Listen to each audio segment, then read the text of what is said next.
Before we get started on the Dharma talk, please join me in invoking the Buddha's name 3 times. Namo Shakyamuni Buddha. Namo Shakyamuni Buddha. Namo Shakyamuni Buddha.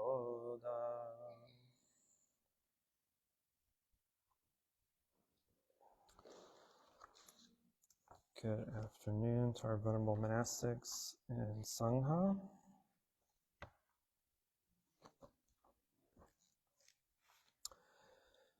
So I'm going back to the Dhammapada. It's been over a year since we've touched on it, I think. But if my notes are correct, we finished chapters 1, 2, and 3. And so we'll be starting on chapter 4 today, chapter titled Flowers, or Pupavaga. And we'll do verses 44 and 45 today. So the verses 44 and 45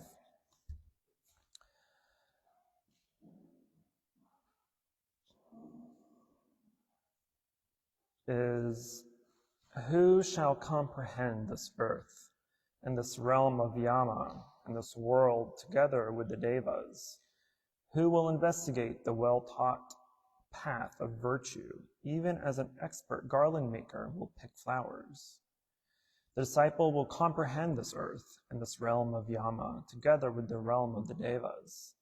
The disciple will investigate the well-taught path of virtue, even as an expert garland maker will pick flowers. So this is a kind of a question and answer verse, double verse. And the story behind this verse that the Buddha gave was during the Buddha's time. It's always during the Buddha's time, but this was about a group of monks whom, after going around for alms in different villages throughout time, came back to the Jetavana monastery, Jeta Grove, and they were chit-chatting, as humans do. But they were chit-chatting about the earth, how in one village the ground was red, how in another village the ground was black, how one village was very gravelly, how one village was very sandy, how there was hills and steeps and all these different things, all these different aspects, all these differences between each village. And as they were discussing this, the Buddha was walking by and overheard their conversation.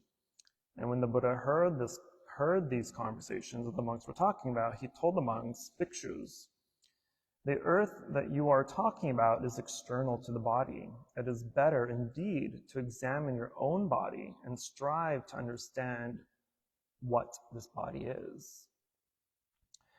And so the Buddha advised to look at your inner earth, your body, this inner earth that is inside of us. And so the real earth is the world of death, according to the Buddha. This physical realm that is subject to change, its birth, its old age, its sickness, and its death. All these are subject to change. And eventually, the body goes back to the earth in some way, shape, or form. So the Buddha advises that it's much more important to observe and concern oneself with how to understand this earth, how to understand this inner earth of ours. So he gave this verse and advised who can overcome this earth, who can go back, who can overcome this earth? He made them think of the Dharma in this way. Who can overcome this? Who will do this? Who will be overcome the reoccurrence of our suffering. Certainly, it's just not people who just sit around talking about useless information, yes? Or useless subjects. So he constantly asks his disciples to think of this, to how they would be able to overcome this earth of theirs. And then who would be able to put it into practice and bring to perfection this path of Dharma, right? This path of truth.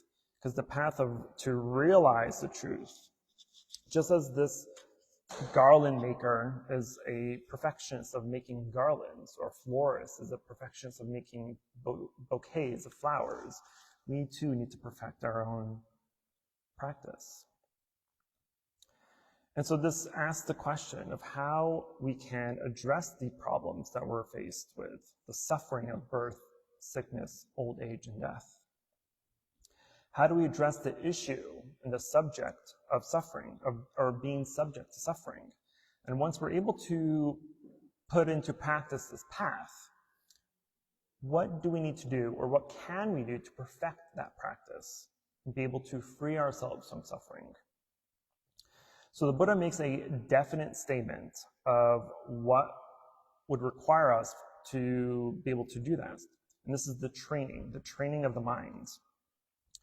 And being able to train ourselves to overcome these obstacles, to overcome the different types of earths that the monks were talking about, right? We're all not stagnant and the same on the inside. We all have different sufferings. We all have different challenges and opportunities that we have, right? And so we all have a different type of earth that we need to overcome.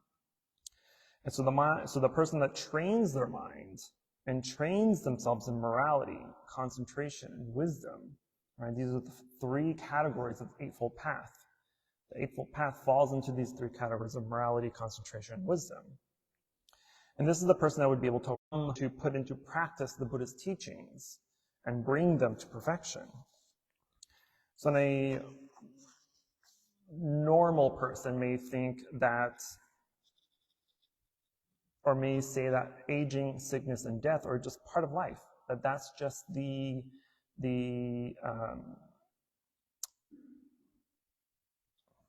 backtrack. A normal person would say that sickness, old age, sickness, and death is just a part of life, right? And even though it is, but that's kind of the bargain that we have when we have life. We get to enjoy this life. We get to accept that it will end with age, sickness, and death, right? That's the kind of mundane view of life.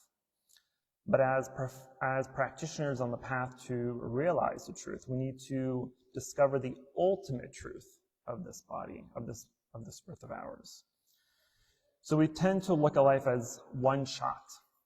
Even for people that believe in an afterlife, right, that they still tend to focus on all their efforts on finding pleasure and avoiding suffering. We do that on a constant daily basis. We try to avoid sickness. We try to do our best to obtain sensual gratification in this life, and without giving any thought to the bigger picture of ultimate reality, what is really going on and what is really actually happening. And so we can realize that old age, sickness, and death is not just an inevitability of life, but it's a constant reoccurrence, and it comes because of a cause. And that cause is birth. So no, it's not just enough to put up with old age, sickness, and death, right? We can't just accept it superficially at face value, because that's just one wave crashing against the shore. So if you're not able to overcome this, the things that lead you to be born again, then you'll have to put up with this again and again and again. So putting up with it or just accepting it is also just not enough. We have to create the causes. Because we create the causes for it to recur again and again, with our attachments, with our addictions, with our anxieties, with our likes and dislikes, with things that bring us happiness and suffering, all these concerns for the mundane, we lose sight of the ultimate reality. So the Buddha points out that we need to change the way that we look at the world. We need to be able to recognize and accept the reality of what is actually happening. We can't let ourselves just follow our habits and attachments. Sometimes we need to change and how we look at our lives and how we look at the world. Because when we start to read and practice the Buddha's teachings, then we realize that there's so much more than what meets the eye. There's so much more than this brings me happiness. This doesn't bring me happiness. I like this. I don't like that. Right? That's such a superficial, mundane view of our world. But also that the things that we cling to doesn't actually bring us happiness, right? We're just creating habits of clinging. We're creating habits that cause us to be more attached to the things that we like and become more averse to the things that we do not like. So we have to start to really see the habits when we start to train the mind, and we see how these things are habit forming and become magnified the more we cultivate them. So we need to bring the mind back to reality. Isn't that a song? Back to reality. Anyway.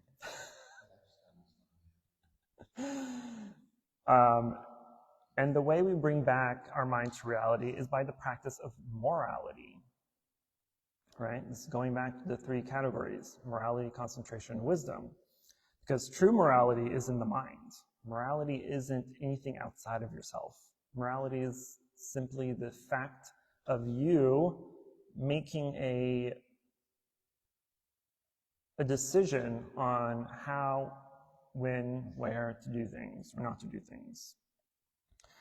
So when you see something and you want it, you look at the seeing, and you look at the feeling, and you look at the wanting, and you'll see that's just an impersonal phenomenon that's rising and ceasing, that comes and goes. And if you break it apart, you'll see that it's cause for stress, it's cause for suffering, and that it is not a cause for lasting happiness or contentment. So the training is to keep ourselves with reality, to keep ourselves in the here and the now.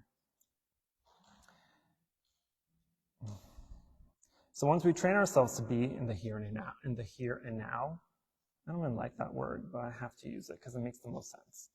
But when we train ourselves to be in the here and the now, we begin to understand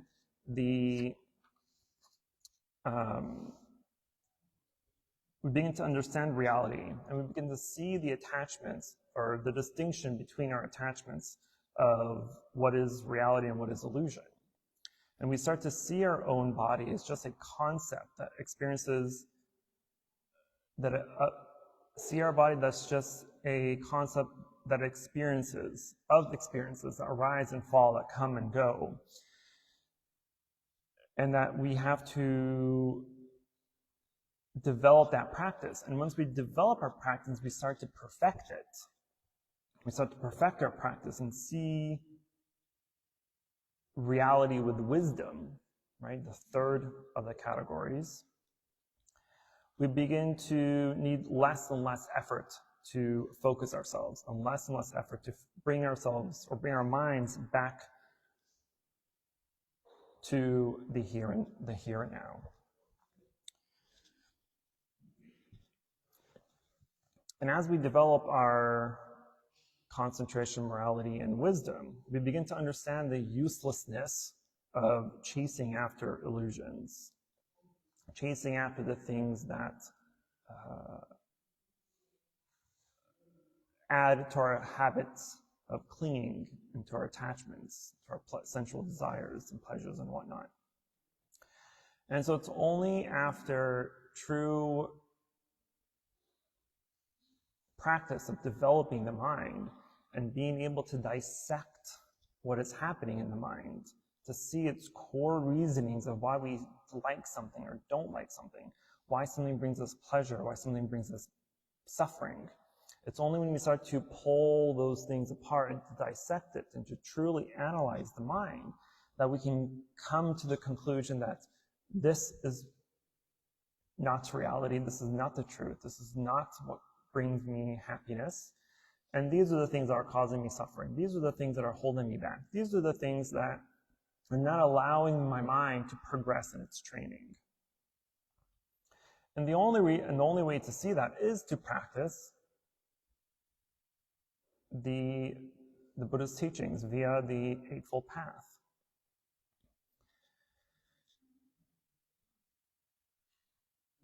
And the way to see and to ultimately realize the Eightfold Path or any of the Buddhist teachings is through self-contemplation, through meditation. Meditation is the easiest way to get behind this curtain of illusion, basically, right?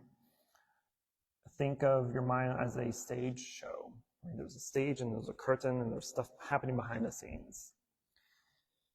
We only see what's in front of the curtain most times. We don't really care about what is causing whatever performance is happening on stage. Because whatever's happening on stage, this performance that's going on is all our habits, all of our attachments, all the things we cling to, all the things that we want and need and fuel our desires, sensual desires and attachments. So it's only when we go and pull the curtain back and see what's actually behind the scenes. What is causing these things to arise? What is causing our mind to do the things that it's doing? And so all this is happening, again, it's like waves crashing on the shore. It's a constant reoccurrence, right? We have to understand the causes that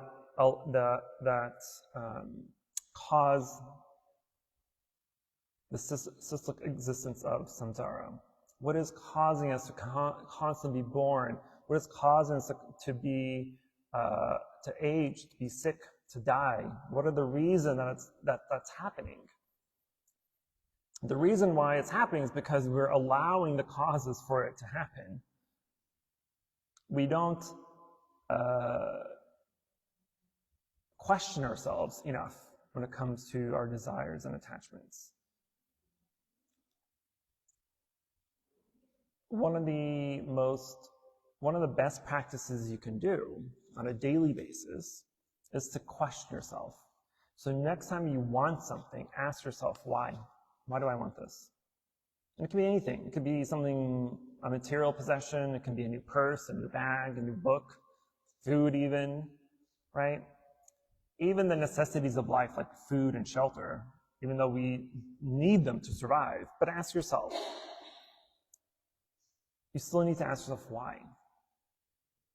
Because it goes beyond, I just need to fuel my body to survive. Why are you fueling your body to survive? What is your goal to survive? What is your goal of survival? Why are you surviving? Right? Not everybody loves life. Right? Sometimes you're like, I don't really want to survive. Even though it's a pretty nihilistic view, right? Every once in a while I'll be like, you know what, I'm done too. But there has to be a bigger picture, a bigger reason why we want to survive. And so if we don't question those things, if we don't question our mind, then we're going to constantly just be like waves crashing on the shore. It just happens over and over again. Every life is a wave crash. You die in the next life, wave crash. You die in this life, wave crash. I don't know if we... the Heart Sutra, for instance, the Prajnaparamita, right? That very small sutra, short sutra, is essentially giving us that teaching of arriving to the shore of liberation, arriving to the shore of enlightenment, right? The Buddha explains that his teachings are like a raft. And this raft that we're in, we're on the sea of suffering. Anything and everything that happens in life, all of our suffering, all of our happiness, all of our dislikes and unhappiness and desires and stresses and frustrations, all this is in the sea of suffering. And we're on this boat. We're on this boat. This boat represents the Dharma, the Buddhist teachings. And so even though we're still in the sea of suffering, we're at least above the sea. We're not in the water drowning. For if we have not come in contact with the Dharma, then we are in the sea, just swimming, waiting for help. Right? But now that we have the Dharma, we have a lifeboat. We're able to relax a bit. We have the time to contemplate and bring ourselves back to the present moment.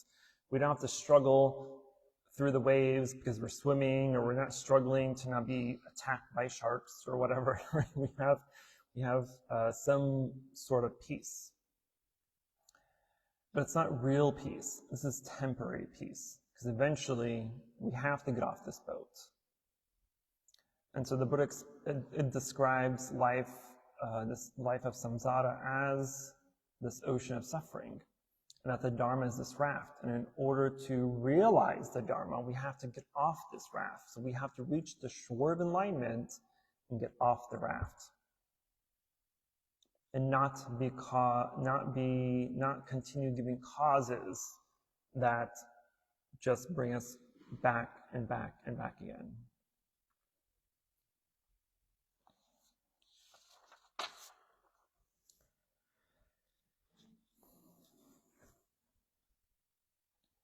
So the comprehending of the body, of the earth in this instance, kind of also goes back to the Satipatthana Sutra, the 4 foundations of mindfulness, of body, feelings, mental formation, body, feelings, perceptions, and mental formations. These 4 foundations of mindfulness are one of the simplest and quickest ways to realize enlightenment. Because think of those 4 foundations of mind, of body, feelings, perceptions, and mental formations. What are those 4 things? What is common between all of those 4 foundations? Actual question.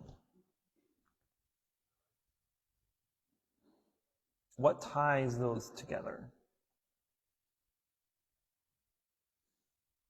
What is one thing that they all share?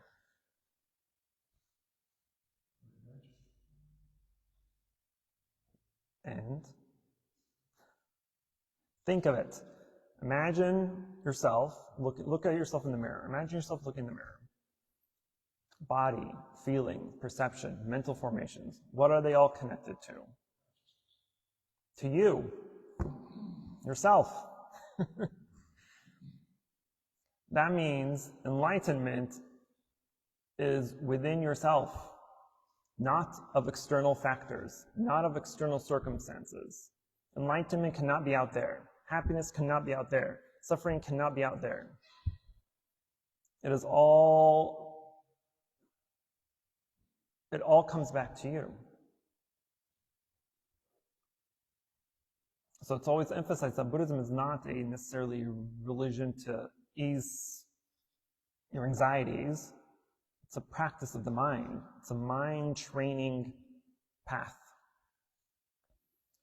So we have to train the mind. We have to allow ourselves the causes and conditions to be able to train the mind. And without the causes and conditions, without giving yourself the causes for the good enough conditions, right? Think of the things you do in normal life. What do you do to have fun, to enjoy yourself. You party, clubs, go to bars, you drink, you sex, drugs, etc., etc. All these things are what?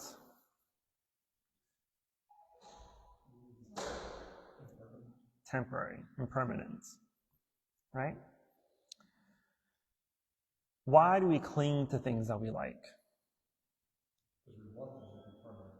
Because we want them to be permanent. We want them to always constantly give us satisfaction. We constantly want them to give us gratification. If you have to do something constantly to give you that same satisfaction, to give you that same gratification, then it's not real happiness, because you have to put in work for it to do it over and over again. That's not lasting happiness. And so you have to question yourself. Why am I clinging to this thing? Why do I have an attachment to whatever it is that you're attached to? Why do I believe this gives me happiness? Because if you have to go back to it over and over and over again and reset it over and over again to give you that feeling of happiness and joy, you're wasting so much time.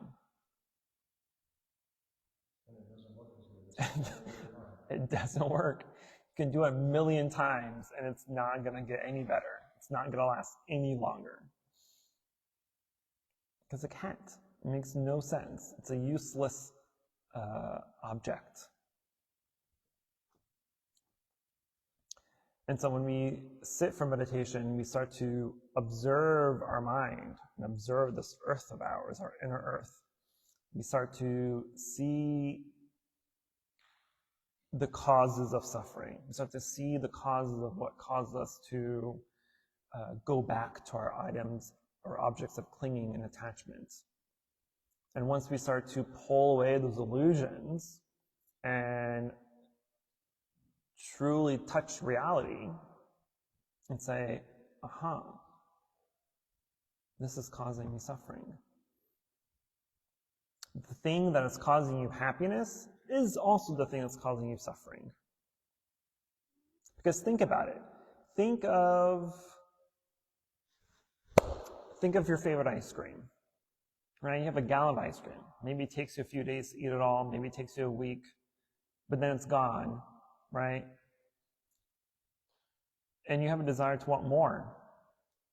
So even though this desire for wanting more is one thing, but then you have a desire to have to go get it.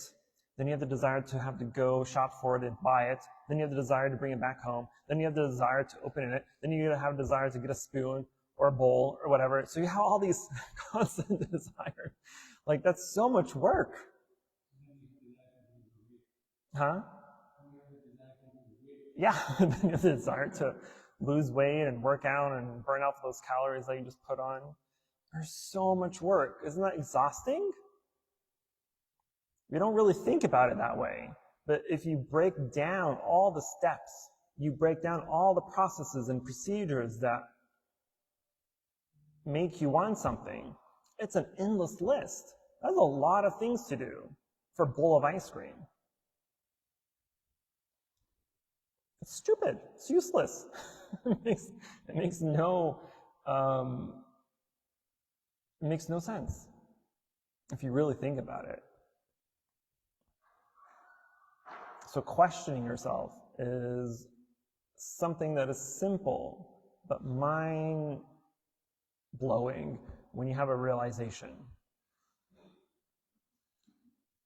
And you'll hopefully come to the realization that these useless things are impermanent. They bring no lasting satisfaction. They bring no lasting happiness, which means they are false. They are fake. They are an illusion. And sometimes that's enough for some people to encourage them to go deeper. Sometimes it's like, well, it's just ice cream. I can get away with ice cream. Well, okay, fine. That's one thing out of your 1,000,000 things on your list. you still have 999,000, whatever number it is, left on your list. All right? But getting rid of one is better than getting rid of nothing, of none, right? Letting go of one attachment is still a huge progress. It's still a huge accomplishment. But you still have 1 million left to go. But we have to recognize that we have 1 million left to go. Because if you don't recognize, if you don't realize that, if you don't know that you still have 1 million items left on your list that's bringing you suffering, then you're still stuck.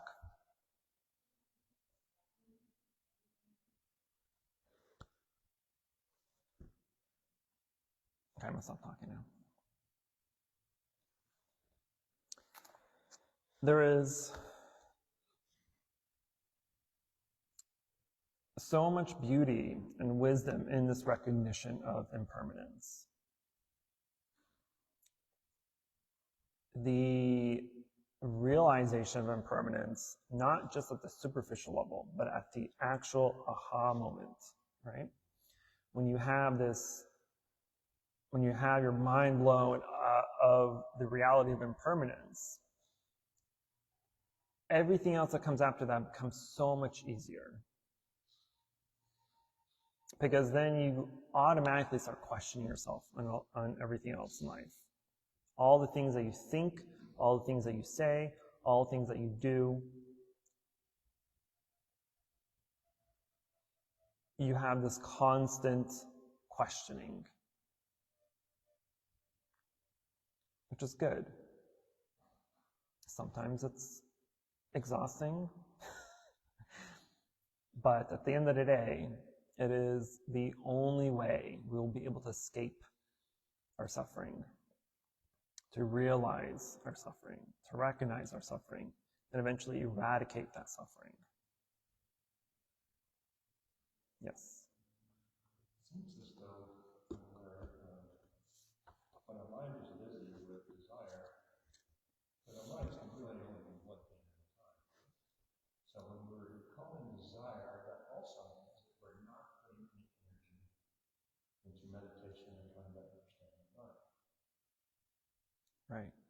And the other observation was thinking about the 4 foundations of mindfulness versus the aggregates, right?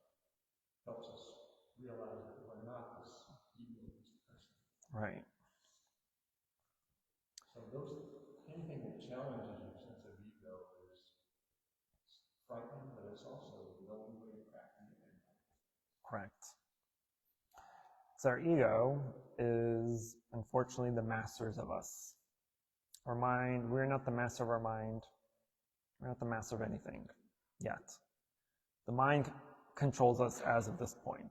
Our ego controls us as of this point. Because think of when someone insults you or calls you out or says something negative or untruthful about you. What is our natural reaction? Anger and what have we do? Anger and retaliation. Because our mind wants to defend itself. Our ego wants to defend itself. No, I'm not what this person's calling me. No, I didn't do what this person's claiming I did. No this, no that, right? It's trying to find things to defend itself with. Excuses, key points or accomplishments, whatever it is. It's trying to defend itself from being called out. If you can recognize when that's happening and not allow it to continue on like that, and not allow it to be fed with more delusion, then it's easier to catch yourself in those moments. It's easier to be able to catch what's happening as it's happening and put a stop to it, so it doesn't progress from that thought to speech to action. So that's another good thing about the mind, or by questioning yourself, is that when someone does insult you or call you out or throw you on the bus or says something untruthful about you, ask yourself, why? Why is this bothering me? Why am I allowing this to bother me? But then you can also go back to my little magic mantra of asking yourself, is it true? So if someone is insulting you or calling you out or saying something untrue about you, just ask yourself, is it true? Is what they're saying about you true? If it's true, well, you know it, they know it, why are you upset? If it's untrue, you know it, they also probably know it, then why are you upset? Because this ego is a butt face, and it's just trying to defend itself. But this ego is not you. This ego is not us. This ego is something that is created when we were born. It's something that is fed through our experiences, through our environment, through our upbringing, through our culture and society. It's molded. So it's not something that's us. It's not something that is true to us. It's something that is created. If there's anything that is created, it can be uncreated. It can be destroyed. Right? There's nothing in the world that man can make that cannot be destroyed. Ego is also man-made, so it can be destroyed. And once ego is destroyed, what's left is our true self, true reality, ultimate reality.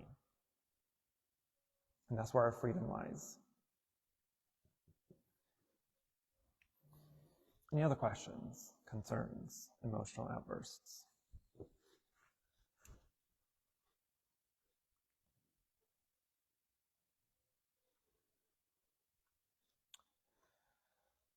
If mm-hmm.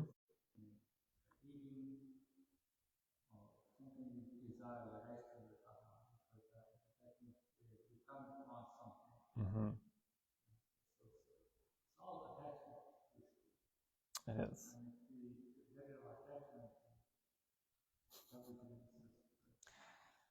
The attachment to food is such a funny thing to me because, yes, we need food to survive, but you don't need ice cream to survive. You don't need a $100 steak to survive. You don't need to go to all these fancy restaurants to eat to survive. You can literally survive on rice and bread and some other protein, flavorless. You can still survive. It doesn't have to be it doesn't have to be seasoned, it doesn't have to be flavored, it doesn't have to have all these fancy things added to it, right? So even food to survive, you have to actually think about it. That's why you still have to question even things that you need to survive in life. You still have to question it. Yes, you need food to survive, but what kind of food do you actually need? Do you need ice cream? Do you need candy? Do you need a fancy steak? Do you need a $100 meal? No.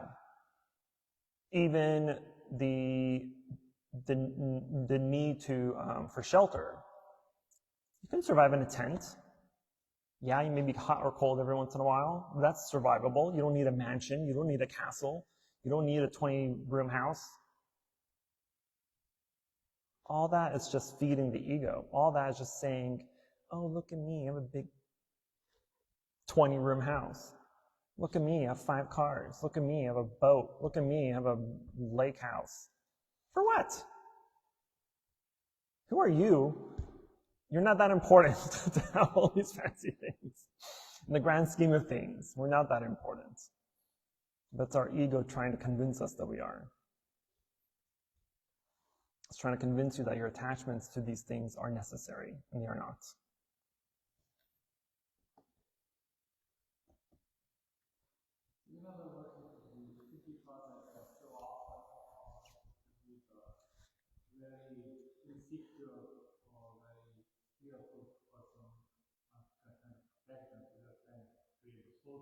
Right. Right.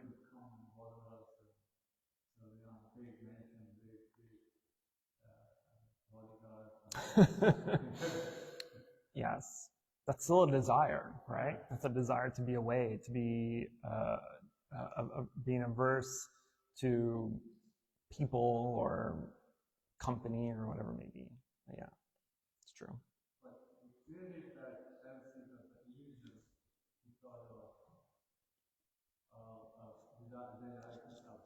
Right. Right.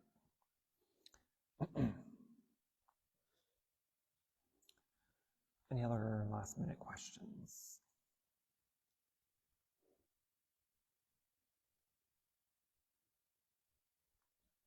I will tell you this, on all my aha moments throughout these years, the realization, the true penetration of impermanence will 100% change your life.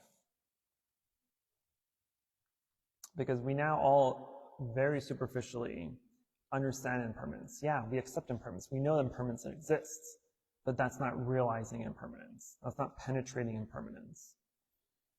Because once you do, and once that clicks in the mind, and the mind truly recognizes and sees it and realizes it, that shift in consciousness, it is life-changing.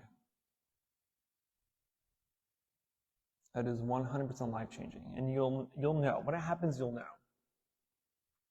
If you're like me, you may cry a little bit because it's such a profound experience of being able to recognize that.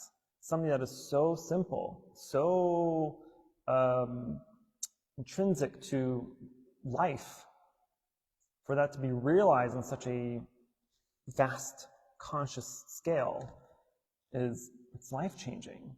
You will never be able to see things or anyone, anything, anywhere the same ever again. Because at that point, you'll always be constantly questioning yourself. Yes, I still have desires, but I don't allow my desires to take over my life. I don't allow my desires to become attachments. I don't allow my desires to be clung to. I can recognize what desires are good and what desires are bad. And that's really ultimately the key, is to be able to make that recognition so that you can box what doesn't need to be cultivated away and feed what does need to be cultivated to help you progress. Okay, I'm going to stop talking now for real. So we will go ahead and transfer the mirror, then go to chanting. Namo Shakyamuni Buddha Namo Shakyamuni Buddha Namo Shakyamuni Buddha. For any positive karmic action we've accumulated here today, we wish to transfer the merit to all sentient beings and wish them full alignment.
The incense in the censer now is burning, all the Dharma realm in every place, auspicious clouds appearing, our sincere tension thus fulfilling, as all Buddhas now show their perfect body. Homage to the incense cloud, Kana, Bodhisattva,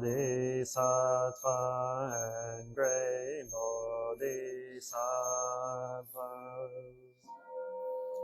In gratitude we offer this incense to all Buddhas and Bodhisattvas throughout space, and may it be fragrant as earth herself, reflecting our careful efforts, our wholehearted, mindful, and the fruit of understanding slowly ripening. May we and all beings be companions of Buddhas and Bodhisattvas. May we awaken from forgetfulness and realize our true home. Homage to the eternally abiding Buddhas, the supreme Dharma and sagely Sangha throughout the Dharma realm and the of empty space and 3 periods of time.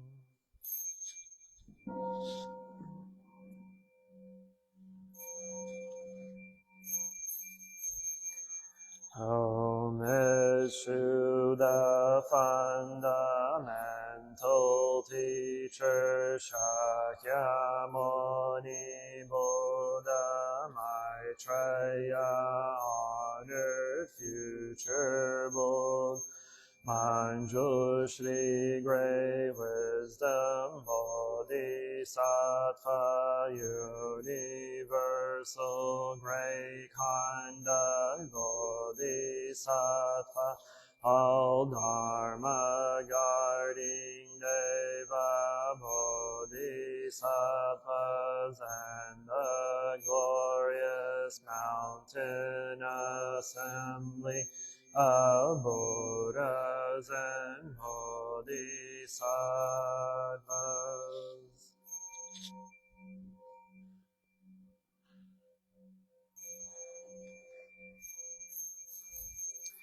Homage to Amitabha Buddha in the land of ultimate bliss, Avalokiteshvara, great compassion Bodhisattva, great strength Bodhisattva, earth stored great vow Bodhisattva,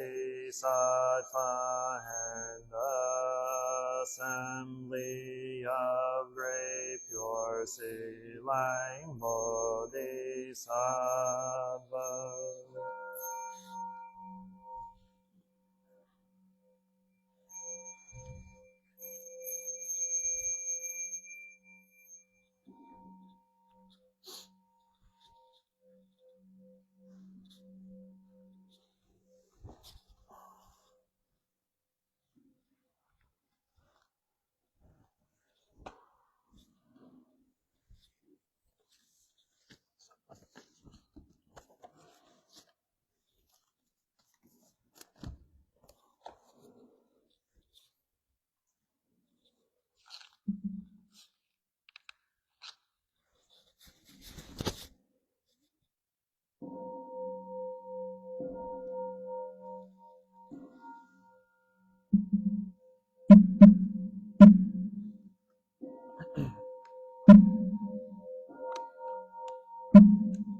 The unsurpassed, profound, and wonderful Dharma to encounter in hundreds of millions of eons, I now see and hear it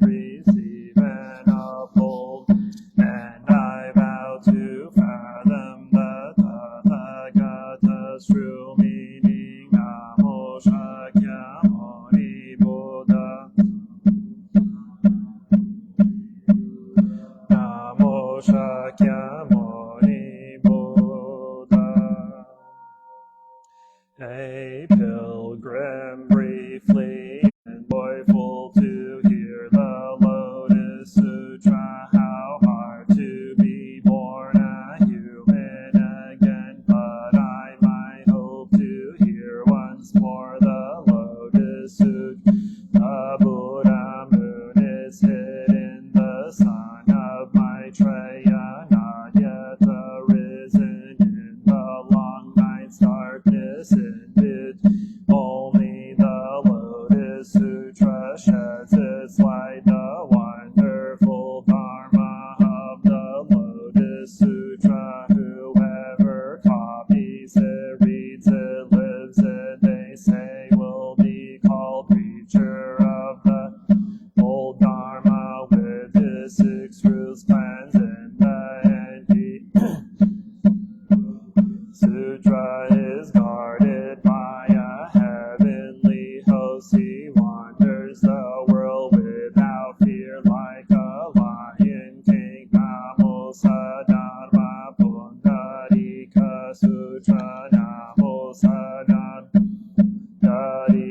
Sutra. Namo Sadharma Pundarika Sutra.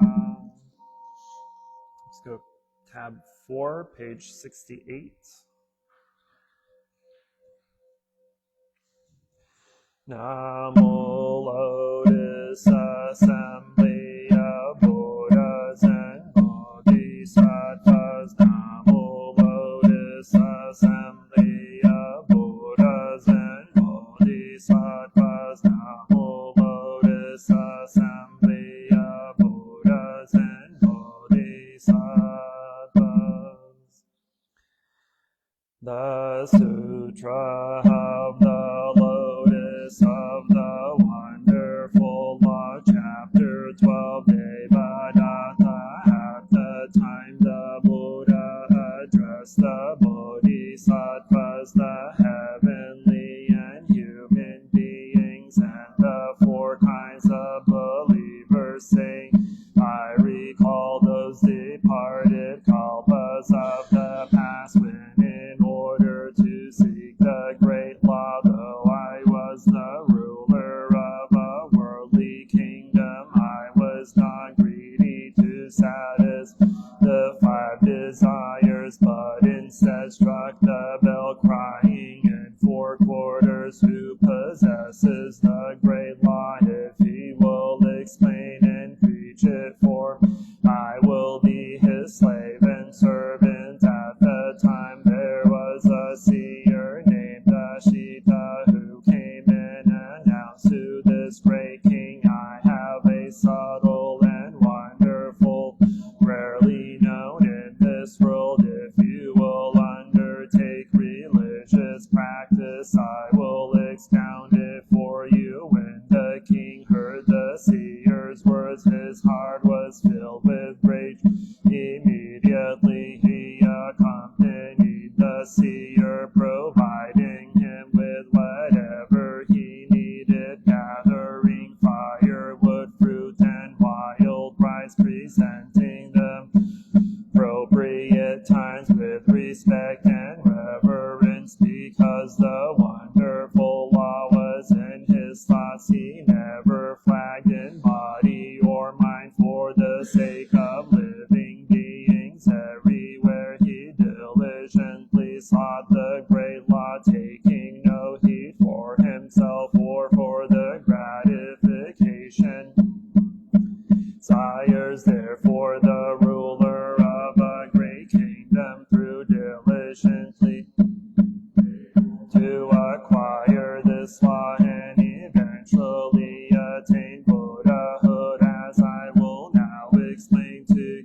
The Buddha said to the monks, the king at the time was I myself, and the seer was the man who is now Devadatta, all because Devadatta was a good friend to me. I was able to fulfill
made. Her wisdom has keen roots, and she is good at understanding the root and deeds of living beings. She has mastered the Dharanis, has been able to accept and embrace all the storehouse of profound secrets preached by the Buddhas, has entered deep into meditation, thoroughly grasps the doctrines, and in the space of an instant conceived the desire for Bodhi and reached a level of no regression. Her eloquence knows no hindrance, and she thinks of living beings with compassion as though they were her own children. She is fully endowed with blessings, and when it comes to conceiving in mind and expounding mind, she is subtle, wonderful, comprehensive, and great, kind, compassionate, yielding. She is gentle and refined, and will capable of attaining Bodhisattva wisdom accumulated. Said, when I observe Shakyamuni, thus come one, I see that for immeasurable kalpa he carried out harsh and difficult practices, accumulating merit, piling up virtue, seeing the way of the Bodhisattva without ever resting. I observe that throughout the 1,000 million full world there is not a single spot tiny as a mustard seed. Sattva failed to sacrifice body and life for the sake of living beings. I cannot believe that this girl in the space of an instant could actually achieve correct enlightenment before his words had come to an end. The Dragon King's daughter suddenly appeared before the Buddha, bowed her head in obeisance, and then retired to one side, reciting these verses of profoundly understands the signs of guilt and good fortune, and illuminate the 10 directions everywhere. His subtle, wonderful, pure Dharma body is endowed with the 32 features, the 80 characteristics adorn his Dharma body. Heavenly and human beings gaze up in awe, dragons and spirits all pay honor and respect among all living beings. None who do not hold him in reverence, and having heard his teachings, I have attained Bodhi. The Buddha alone can bear witness to. I unfold the doctrines of great vehicle to rescue living beings from suffering. At the time Shariputra said to the dragon girl, you suppose that in this short time you have been able to attain the unsurpassed, but this is difficult to believe. Why, the road to Buddhahood is long and far stretching, only after measurable kalpas, pursuing austerities, accumulating deeds, practicing all kinds of paramitas, can one finally achieve success? How then could a woman like you be able to attain Buddhahood so quickly? At the time the dragon girl had a precious jewel worth as much as the full world, which she presented to the Buddha. The Buddha immediately accepted it. The dragon girl said to the Bodhi, accumulated into the Venerable One Shariputra, I presented the precious jewel, and the world honored one accepted. Was the none quickly done? They replied, very quickly. The girl said, employ your supernatural powers and watch me attain Buddha.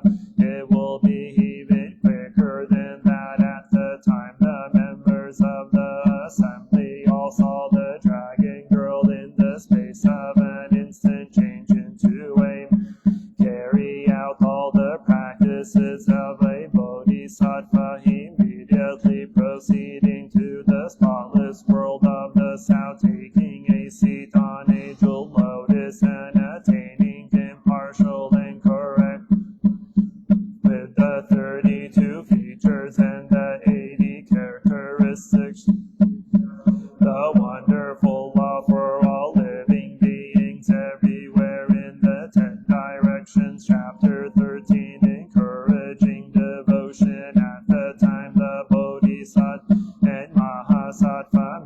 witnessing King along with the Bodhisattva and Mahasattva, great joy of preaching, and 20,000 Bodhisattva followers who were accompanying them all in the presence of the Buddha took this vow, saying, "We beg the world-honored one, worry after the Buddha has entered extinction. We will honor, embrace, read, recite, and preach the sutra. Living beings in the evil age to come will have fewer and fewer good roots. Many will be overbearingly arrogant and greedy for offerings,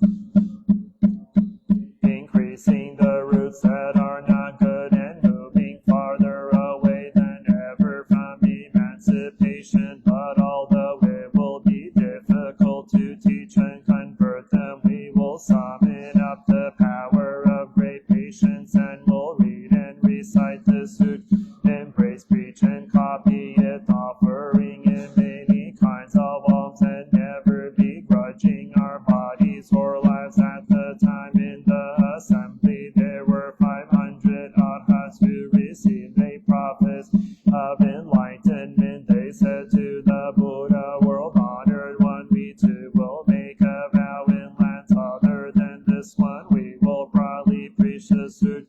At the time the Buddha's maternal aunt, the nun Mahapajapati, and the 6,000 nuns who accompanied her, some others with nothing more to learn, rose from their seats, pressed their palms together with a single mind, and gazed up face of the honored one, their eyes never leaving him for an instant. At the time the world-honored one said to Gautami, "Why do you look at the dust? Come one in that perplexed man. In your heart are you perhaps worrying that I have failed to mention your name among those who have received the prophecy of Samyak Sambodhi Bhagavatami?" I earlier made a general statement saying that all the voice hearers had received such a prophecy. Now if you would like to know the prophecy for you, I will say that in ages to come, in the law of 68,000 of millions of Buddhas, you will be a great teacher of the law. In this manner you will bit by bit fulfill the way of the Bodhisattva until you are able to become a Buddha with the name gladly seen by all living beings. Thus come one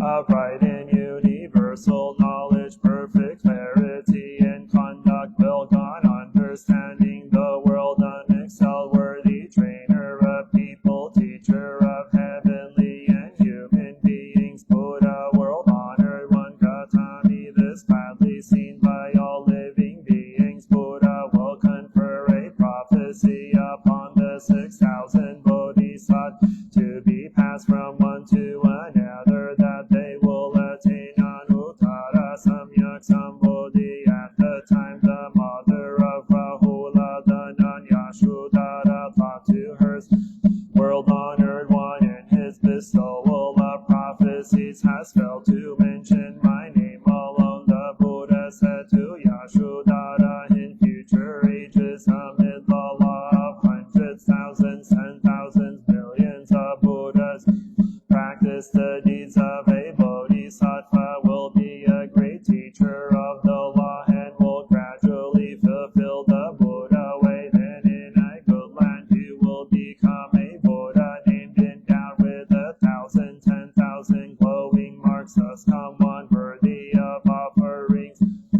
universal knowledge, perfect clarity and conduct, well gone understanding the world, unexcelled, worthy trainer of people, teacher of heavenly and human beings, Buddha, world-honored one. The lifespan of this Buddha will be immeasurable as some kaya kalpas." At the time, saying, "We beg you not to worry after the Buddha has passed into extinction.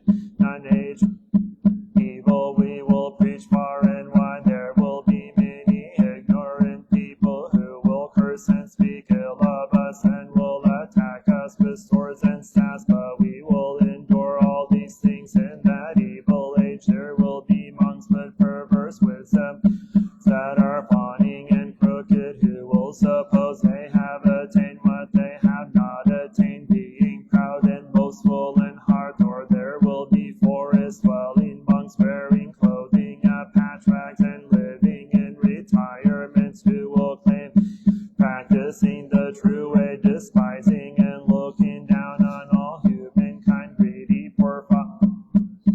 They will preach the law to high-robed laymen and will be respected and revered by the world as though they were arhats who possess transcendental powers. These in with evil in their hearts, constantly thinking of worldly affairs, will borrow the name of forest-dwelling monks and take delight in proclaiming our faults, saying things like this: these monks are greedy for profit, and therefore they preach non-Buddhist doctrines and fabricate their own scriptures to delude the people of the world, because they hope to gain fame and renown. Thereby they make distinctions when preaching the suit, because in the midst of the great assembly they constantly try to defame us. They will address the rulers, high ministers, Brahmins, and householders, as well as their monks, slandering and speaking evil of us, saying these are men of perverted views who preach non-Buddhist doctrines. But because we revere the Buddha, we will bear all these evils, though they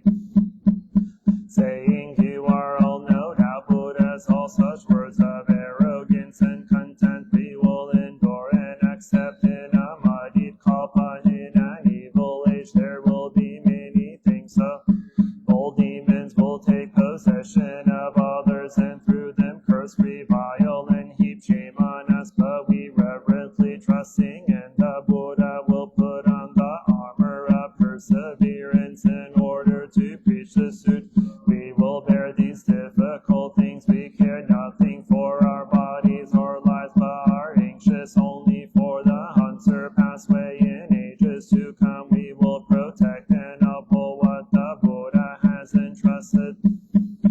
Honored one must know the evil monks of the muddied age, failing to understand the Buddha's expedient means, how he preaches the law in accordance with what is appropriate, will confront us with foul language and angry frowns. Again and again we will be banished to a place far removed from towers and all these various evils, because we keep in mind the Buddha's orders. We will endure if in the settlements and towns there are those who seek the law. We will go to wherever they are and preach the law entrusted to us by the Buddha.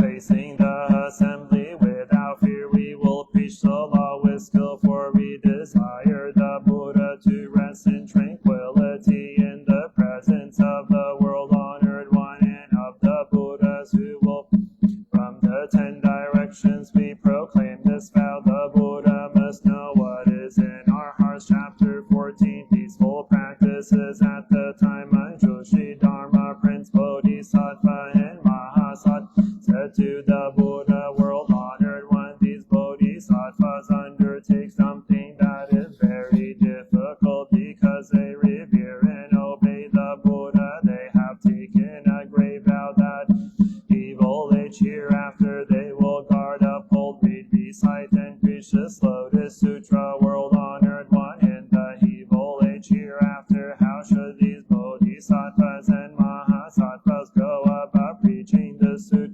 The Buddha said to Manjushri, if there are Bodhisattvas who in the evil age hereafter wish with fearless hearts to preach the suit, these are the places they should enter, and the persons they should closely associate with at all times: rulers and the princes of kingdoms, high ministers, heads of offices, those engaged in as well as Chandalas, non-Buddhists, and Brahmins. One should not associate with persons of overbearing arrogance, or those who stubbornly adhere to the lesser vehicle and are learned in its three storehouse. Monks who violate the precepts, oddhouse who are so in name only, nuns who are fond of jesting and laugh, or men and women lay believers who are profoundly attached to the five desires, or who seek immediate entry into extinction. All those, if there are persons who come with good hearts to the place of the Bodhisattva in order to hear the Buddha way, then the Bodhisattva with a fearless heart but without harboring expectation should preach the law forth. But widows and unmarried women and eunuchs, all these he should not associate with or treat with intimacy. Also he must not associate with slaughterers or flesh carvers, those who hunt bulls or catch fish or kill or do harm for profit, those who peddle meat for a living or display women and sell their favors. All persons such as this one should never associate with those engaged in hazardous kinds of amusements. Men and women of lustful nature never associate with any of these. One should never go alone into an enclosed place to preach the law to a woman. When you preach the law, let there be no jesting or laugh. When you enter a village to beg for food, take another monk with you. If there is no other monk around, with a single mind concentrate on the Buddha. These are what I call proper practices and associations. By being careful about these two, one can preach in a peaceful manner. One should not speak in terms of superior, medial, or inferior doctrines of the conditioned or the unconditioned, of the real or the not real. Again, one should not make distinctions by saying this is a man, this is a wolf. Do not try to apprehend phenomena, to understand or to see them. These are what I call the practices of the Bodhisattva.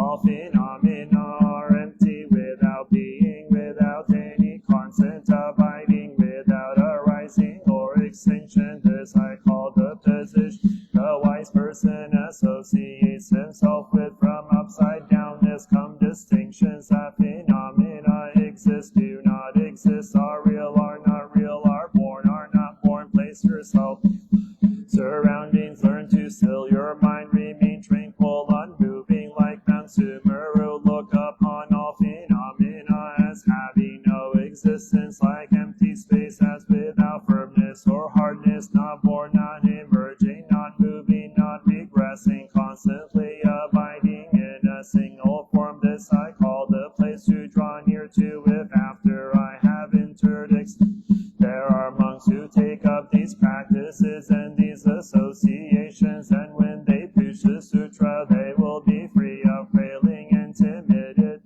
The Bodhisattva will at times enter a quiet room, and with the correct mental attitude will view phenomena according to the doctrine, and then raising from his meditation will, for the sake of the ruler, the princes, ministers, and people, the Brahmins and others, unfold, propagate, expound, and preach the sutra.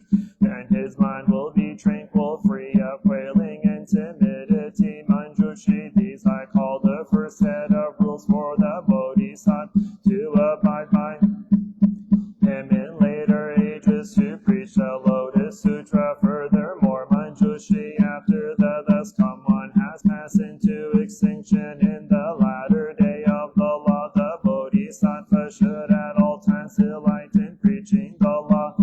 Tranquil manner on pure clean ground, he should spread his sitting man, anoint his body with oil, wash away dust and impurities, put on a new clean robe, and make himself worth and outwardly pure, seating himself comfortably in the Dharma seat. He should preach the law in accordance with questions. If there are monks or nuns, laymen, believers, women, lay believers, rulers, officials, gentlemen, and common people, with a mild expression, he should preach for them the subtle and wonderful doctrines. If there are defections, he should answer them in accordance with the doctrine causes and conditions, similes and parables to expound and make distinctions, and through these expedient means cause all listeners to aspire to enlighten, to increase their benefits little by little, and enter the Buddha way. He should put aside all ideas of laziness, all of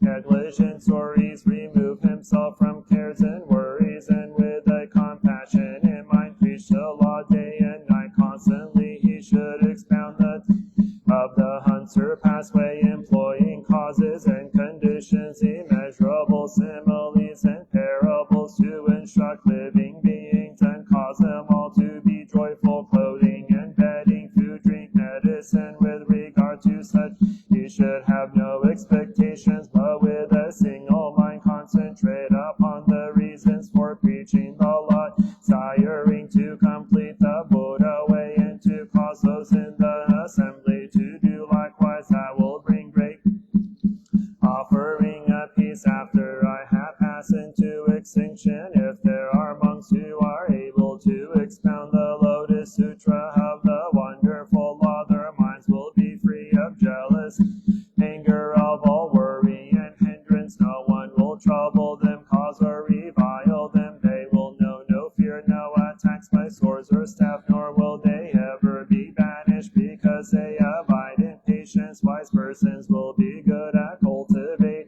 their minds like this, and be able to abide in peace as I have described above. The blessings of such persons are beyond calculation, simile or parable.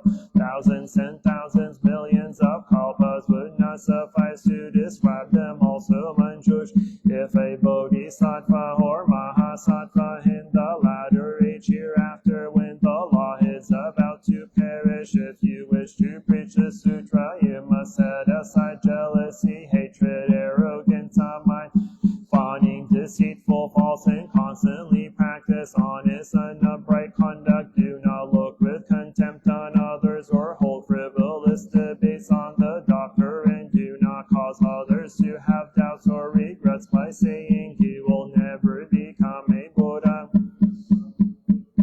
Preaches Allah, he is at all time gentle and full of forbearance, having pity and compassion on all, never giving way to a negligent or slothful mind. The great bodhisattvas of the 10 direct, out of pity for the multitude, carry out the way. One should strive to respect and revere them, saying these are my great teachers. Regarding the Buddhas, honored ones, learn to think of them as unsurpassed fathers. Wipe out the mind of pride and arrogance, and preach the law without hindrance. Such is the third set of rules. Wise persons should guard and obey them. If with a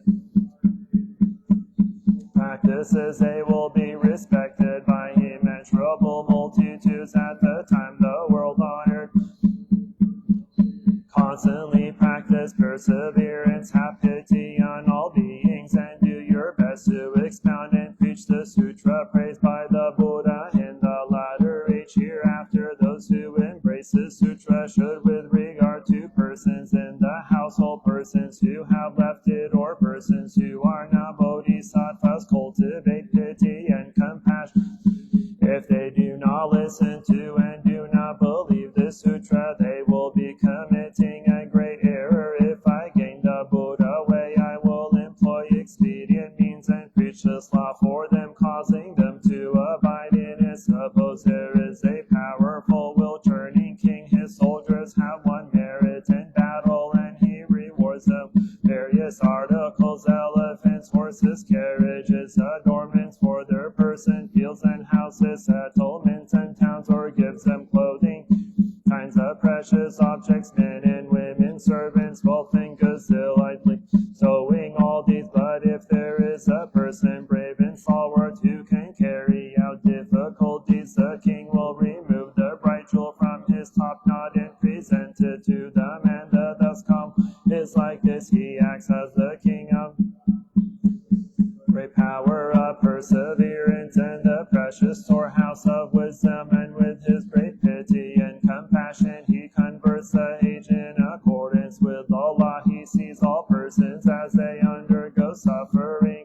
anxiety, seeking to gain in, battling with the devils, and for the sake of these living beings, he preaches various doctrines, employing great expedient means and preaching these sutras. And when he knows that living beings have gained, and at the very last, for their sake, he preaches this Lotus Sutra, like the king who unbinds his top knot and gives away his bright jewel. This sutra is to be honored as highest among all sutras. Constantly I guard and protect, and do not recklessly reveal it. But now the time is right for me to preach it to you after I have interdicted. If someone sees a Buddha way and hopes to be able to expound this sutra, then he should associate himself closely with the four rules described. Anyone who reads the sutra at all times be free of worry and anxiety. Likewise, he will be without illness or pain. His expression fresh and bright. He will not be born in poverty or want in humble or ugly circumstances. Living beings will delight to see him and look up to him as a worthy or a sage. The young sons of heavenly beings on him and serve him. Swords and staves will not touch him, and poison will have no power to harm him. If people speak ill and revile him, their mouths will be closed and stopped up. He will stroll about without fear like the lion. Brilliance of his wisdom will be like the shining of the sun. Even in his dreams he will see only wonderful things. He will see the dust come one seated in their lion seats, surrounded by multitudes of monks and preaching law. And he will see dragon spirits, asuras, and others numerous as kanji stands pressing their palms together. He will see himself. There will be salah for them again. He will see Buddhas, their bodies marked by a golden hue, emitting immeasurable rays that light up all things, employing Brahma sounds to expound the doctrines for the four kinds of believers. Will preach the unsurpassed law, and he will see himself among them, pressing his palms together and praising the Buddha. He will hear the law in delight and will offer alms. He will obtain dharanis and proof of the wisdom without regression. And when the Buddha knows that his mind has entered deep into the Buddha way, will give him my prophecy that he will attain the highest, the correct enlightenment. You good man, in an age to come will attain immeasurable wisdom, the great way of the Buddha. Your land will be adorned and pure, broad and gray, with the four kinds of believers who press their palms together and listen to the law. Again he will see himself in the midst of mountains and forests, practicing the good law, understanding the true entity of all phenomena, deeply entering meditation. Buddhas, their bodies a golden hue, adorned with the marks of 100 kinds of good fortune, of listening to the law and preaching it to people. Such will be the good dreams he constantly dreams. Again he will dream he is the country, but casts aside palaces and attendants and the superb and wonderful objects of the five desires, repairs to the place of practice, and under the Bodhi tree seats himself in alliance, seeking the way. And after 7 days gain the wisdom of the Buddhas, having succeeded in the unsurpassed, he rises and turns the wheel of the law, preaching the law for the four kinds of believers, for thousands and thousands, millions of kalpas, preaching the wonderful, free of outflow, saving immeasurable living beings. And afterward he will enter nirvana like smoke coming to an end when a lamp goes out. If in that evil age hereafter someone preaches this foremost law, that person will gain great blessings such as I had described above.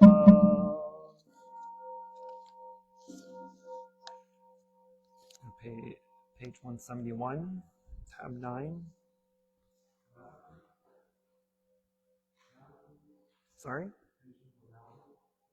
171, tab 9. Heart of the Prajnaparamita, the Sa Prajna Paramita shed light on the 5 skandhas and found them equally empty. After this penetration, he overcame ill-beingness and Shariputra. Form is emptiness, emptiness is form, form is not other. Emptiness is not other than form. The same is true with feelings, perceptions, mental formations, and consciousness. Listen, Shariputra, all dharmas are marked with emptiness. They are neither produced nor destroyed, neither defiled nor immaculate, neither increasing nor decreasing. Therefore, in emptiness there is neither form nor feelings, no perceptions nor mental formation, nor consciousness, no eye or ear or nose or tongue or body or mind, no form, no sound, no smell, no taste, no touch, no object of mind, no realms of elements, interdependent origins, and no extinction of them, no ill-being, no cause of ill-being, no end of ill-being, and no path, no understanding, no attainment, because there is no attainment. The Bodhisattvas ground in Prajna Paramita find no obstacles. Being no obstacles, they overcome fear, liberating themselves forever from illusion and realizing perfect nirvana. All Buddhas in the past, present, and future arrive at Anuttara Samyak Sambodhi. Therefore, one should know that perfect understanding is the highest mantra, the unequaled mantra, the destroyer of ill-being, the incorruptible truth. A mantra, Prajna Paramita, should therefore be proclaimed. Gate, gate, para, samgate, bodhi, swaha, gate, gate, para, samgate, bodhi, swaha, gate, gate, para, samgate, bodhi, swaha. Sentient beings are limitless. I vow to liberate them. Afflictions are endless. I vow to eradicate them. Teachings are infinite. I vow to learn them. Buddhahood is supreme. I vow to attain.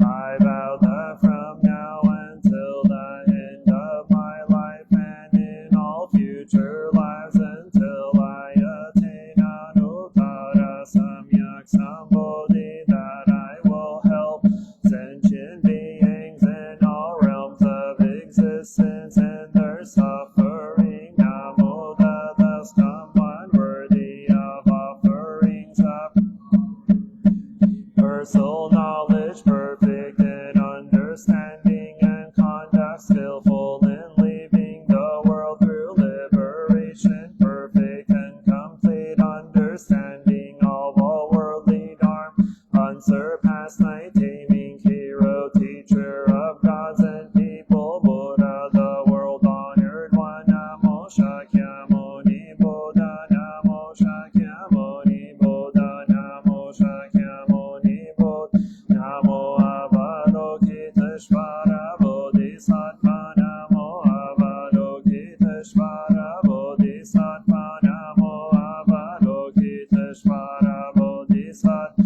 Namo Mahasamaprapta Bodhisattva, Namo Mahasamaprapta Bodhisattva, Namo Mahasamaprapta Bodhisattva, Namo Sattva, Namo Shiti Garbha Bodhisattva, Namo Shiti Garbha Bodhisattva, Namo Manjushri Sattva, Namo Manjushri Bodhisattva, Namo Manjushri Bodhisattva, Namo Samanta Bhadra Bodhisattva, Namo Samanta Bhadra Bodhisattva, Namo Samanta Bhadra Bodhisattva, Namo Maitreya Bodhisattva, Namo Maitreya Bodhisattva, Namo Maitreya Bodhisattva, Namo Great Pure Sea like Bodhisattvas, Namo Great Pure Sea like Bodhisattva, Namo Great Pure Sea like Bodhisattvas, Namo Deva guarding Bodhisattvas, Namo Deva guarding Bodhisattvas, Namo Deva guarding Bodhisattvas.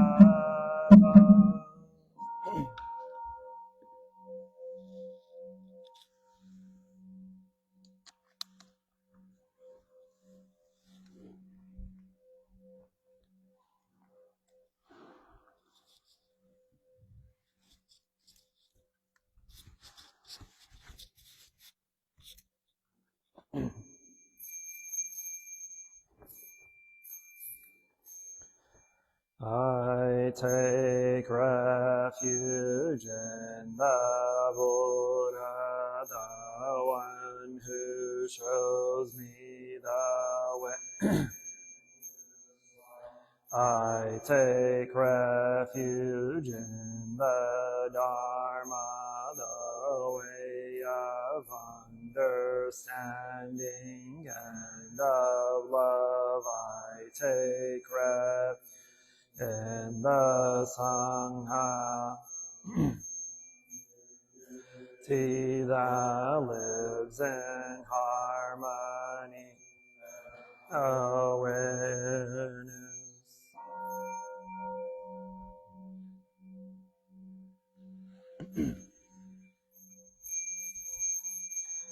Dwelling in the refuge of Buddha, I clearly see the path of light and beauty in the world. Dwelling in the refuge of Dharma, I learn to open many doors on the path of transformation. Dwelling in the refuge of Sangha, shining light that supports me, keeping my practice free of obstruction.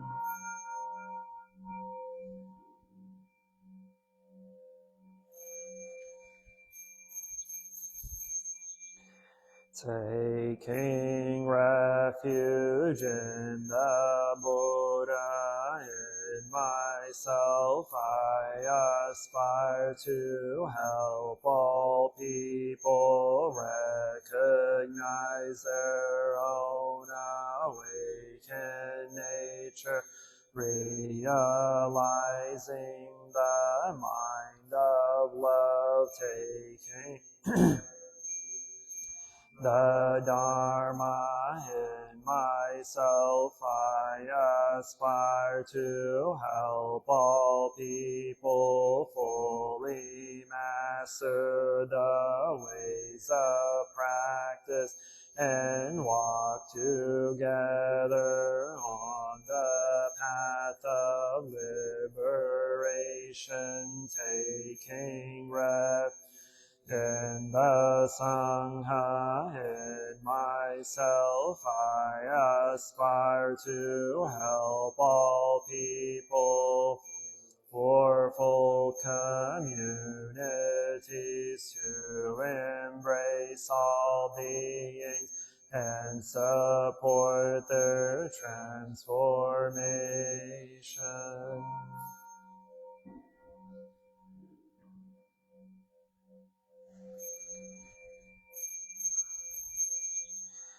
Reciting the sutras, practicing the way of awareness, gives rise to benefits without limits. We vow to share the fruits with all beings. We vow to offer tribute to parents, teachers, friends, and neighbors, guidance and support along the path.